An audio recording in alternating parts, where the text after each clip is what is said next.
All right, we are ready for the next module. Hope you've enjoyed everything in the course so far. As always, I like to begin each module with the warning, just remember to keep doing the daily routines, visualizations.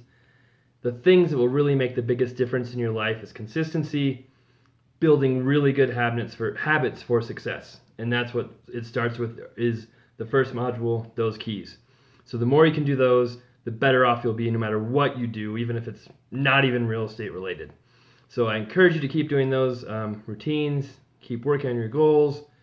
The more you can do that, the better off you'll be. I know it's tough. We all get so busy, and it seems like, well, I'm wasting time doing my goals, or I've got other stuff that's more important. I could do all these other things besides work on these things, but all those other things will go so much better if the goals, the daily routines, that is done to begin with, because that helps you focus on what's important, helps you manage your time better, helps you just get in a mindset where you're positive, you're happy, and you will be more efficient, work better. So all the other things you will do better if you have that base, that solid foundation to sit on when you're doing work, play, whatever you're doing.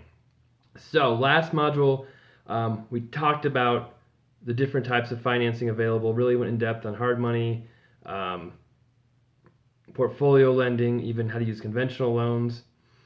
This module, we're really going to get into how to bring all of that together to come up with a total financing strategy for your rentals, for your flips.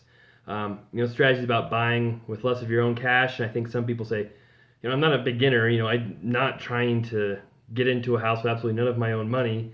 I have some money, I have some capital. But this is not about, buying one house with no money. This is about coming up with a complete strategy where the less of your own money you're using, the more houses you can buy. And if you're buying the right houses below market with great cash flow, or if you're flipping with great profit potential, the more money you can make. So, buying with less money, if you do it right, with the right fundamentals, will make you more money. It's a great way to build your business faster, better, as long as you're doing it in the right way. If you look at almost all of the major Fortune 500 companies, they use debt, they use other people's income or money to grow big and get bigger faster and make more money themselves. They did stock offerings. They sold stock, parts of their company, in order to get more funding, more money, so they could build faster, build bigger, ultimately make more money. Now, I'm not looking to do a stock offering or get that big with real estate, but it's the same idea of using other people's money to make more of your own money and just keep building bigger and faster. And the nice thing is you can usually do it without giving up any of your ownership, percentage of the profits, things like that. You can usually just pay them a straight interest rate, maybe some points when you borrow it, which means you get to keep more of it and make more money, which is always excellent way to do business. So some of the things we're going to talk about in this module, private money. Private money is big. I use a lot of private money. You're usually paying a little higher interest rate than conventional loans or even portfolio loans, but it's easier to deal with.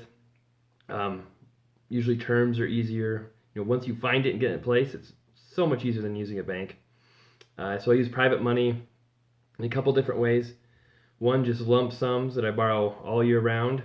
I kind of use that for repairs, down payments, things like that. And another option is buying entire houses with private money, which I do as well. So two different routes there. Hard money. Hard money is more expensive, but there are some ways you can use hard money to actually buy rental properties and put very little money, sometimes no money down when you're doing it. So I'm really going to talk about that strategy. It can be used with conventional financing even.